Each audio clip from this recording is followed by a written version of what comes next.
नमस्कार. आजच्या या ब्लॉगमध्ये कुश आणि मी क्रांती तुम्हा सर्वांचं स्वागत करते. तर माझा आजचा दिवस असा काही हेक्टिक नव्हता. पण मी एवढं काम केलं ना, म्हणजे असं म्हणा की मी दसराच काढलाय. आज मी जेव्हा ऑफिसहून घरी आले, तर असं घर विचित्र दिसलं. मला असं वाटलं की मी पहिल्यांदा घरं आवरली पाहिजे, कारण खूपच राडा दिसत होता. आणि कुशमुळे ना खाण्याचे डाग पडलेले असतात फरशीवरती सारखे. कागद तो इकडचे उचलून इकडे टाकतो. काहीही अगदी कधी-कधी तर तो टूथपेस्टसुद्धा सांडतो. त्यामुळं मला ना असं ते पाहून इरिटेट होतं आणि लगेच असं काहीतरी माझ्या अंगात झपाटतं आणि स्वच्छतेचं हे भूत झपाटलं ना, की बरं आहे, त्या निमित्ताने घरं स्वच्छ होतात. अधूनमधून असं झपाटलं ना, की तसं घरही छान राहतात आणि मूडही छान राहतो. त्यामुळे बघा आता मी काम करते आणि अंकुश हा अगदी शेपटासारखा कसा माझ्या मागे, मागे, मागे, मागे. मी जे करते तेच त्याला करायचं आहे. आता हा आवाज ऐका. त्याला आनंद मिळत होता, ही काय करतीये, काय नाही. आता मी गादी आवरतीये, गादीवर जाऊन बसला. बघा, काढला. परत बसला. अरे यार! ऐसे ही काम करना पड़ता है एक माँ को. चलो आगे देखते रहो. आता कामाचा स्पीड कसा असणार माहिती आहे का?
हे गाणं ऐकून ना खरंच कामं झटपट, पटापट होऊन जातात. आता भांडे पण मी पटपट, पटपट, पटपट घासले. त्यानंतर मला सगळं किचन पण आवरायचं होतं. किचन आवरायला सगळ्यात जास्त वेळ जातो आणि किचनमध्ये ना एकदम बारीक-बारीक गोष्ट साफ करत बसावी लागते. आता हे कांदे कुस त्याला रोज खेळत होता. म्हटलं चला आपण त्याची एकदा आवरावरी करू. कांद्याचं स्टँड बाहेर काढलं. सगळे कांदे जुनी, नवी, ओली आणि वाळलेली कांदे बाजूला केली. लसूण बाजूला केला. खराब झालेला लसूण काढून टाकला. आता तुम्ही म्हणाल एवढे कांदे का घेऊन ठेवला? अगं बाई, हे गावाकडून आलेले कांदे आहेत आणि ते ठेवावे लागतात, वापरावे लागतात. जपून-जपून वापरते मी कांदे. गावाकडून आलेले म्हणजेच आमच्या घरी भाजीपाल्याचं दुकान आहे. तर तिथून आमच्या सासूबाई आमच्यासाठी पाठवत असतात आणि पाठवलेले आम्हाला ते असे आम्ही थोडे-थोडे करून वापरतो. आता ते काही आधी आलेले आहेत, काही नंतर आलेले आहेत. कांदे तसे टिकतात म्हणून त्या जास्त पाठवतात. हे झालं कांद्याविषयी. आता माझं कामाचं स्पीड बघा. आता हे आधी पोते इकडे ठेवलेले होते, त्याच्यामध्ये धान्य आहे. तर ते मी आता सिलेंडरच्या मागे घातलंय आणि म्हटलं किचन वाट्याखालचं थोडंसं रिकामं करूया. कांद्याचं शेवट कुठेही ठेवलं तरी कुश त्याला खेळणारच आहे, म्हणून ते इकडे रॅकच्या खाली घेतलं. आणि हे जे रॅक आहे ना भांड्याचं, ते पण कुशमुळेच असं आम्ही वरी लावलं होतं. आधी ते खाली होतं, पण तो सारखा त्याच्यावरची भांडी खाली आदळायचा आणि हातापायावर पाडून घ्यायचा, म्हणून ते आम्ही वरी लावलेलं. आता किचनची साफसफाई केली. त्याच्यानंतर ते असं वाटायचं हे इथं नाही इथं छान दिसेल, तिथं नाही तिथं छान दिसेल. मी हे रॅकवर ठेवलेले जे पिठाचे डबे होते तेही खाली घेतले. म्हटलं खाली घ्यायला ते इझी जातील आणि मग माझे अजून काही भांडे जे आहेत ती रॅकवर ॲडजस्ट होतील. पण परत ही भीती वाटते की आता ती रॅकवर ठेवलेली भांडे हा पाडून घेईल का? पण तिथं नाही ठेवली तर ती ठेवू कुठे? असे बरेचसे प्रश्न मनात होते. पण किचनही छोटंच आहे तसं. आणि पण ना खरं सांगायचं ना भांडेच जास्त आहेत.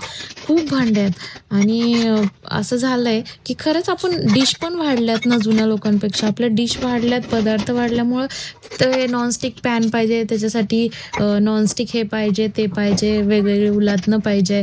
आणि दुसरी गोष्ट म्हणजे चहासाठी वेगळं पातेलं असतं आपल्याकडे.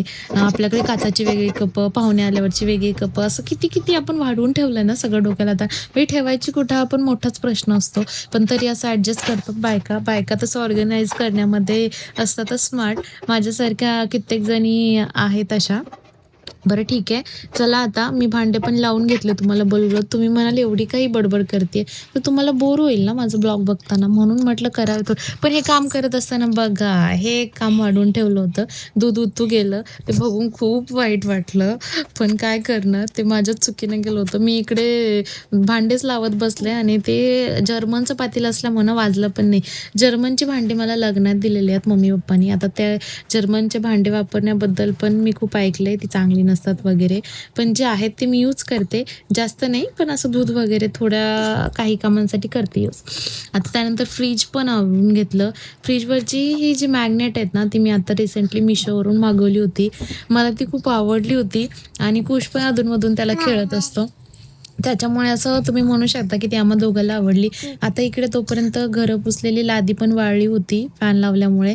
त्यामुळे म्हटलं आता चला परत ऑर्गनाईज करून घेऊया सगळं जे काढून ठेवलं होतं. ही इथे गादी ठेवली. आता गादी ठेवली कारण कुणी आलं गेलं बसायला सोपं पडतं. चेअर्स पण आहेत. सोफा वगैरे आम्ही गावाकडून इकडे आणलेला नाहीये. कसं ना, गावाकडं सगळं आहे, पण आपल्याला असं बाहेरच्या ठिकाणी राहावं लागतं. कधी-कधी वाईटही वाटतं आणि कधी-कधी वाटतं चलो मेंटल पीस तो है भाई. आता हे आहे आमचं छोटंसं घर.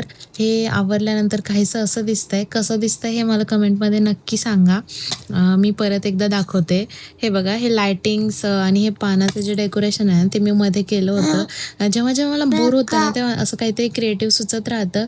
आणि मी एक घरातली एक अशी व्यक्ती आहे, ती सारखी वस्तूंची आलटापालट, इकडची तिकडं, तिकडचं इकडं, हे इथे ते तिथं करण्यात अशी लागलेली असते. तसं केलं ना, मला काय माहीत का, माझं डोकं फ्रेश झाल्यासारखं, माइंड चेंज झाल्यासारखं होऊन जातं.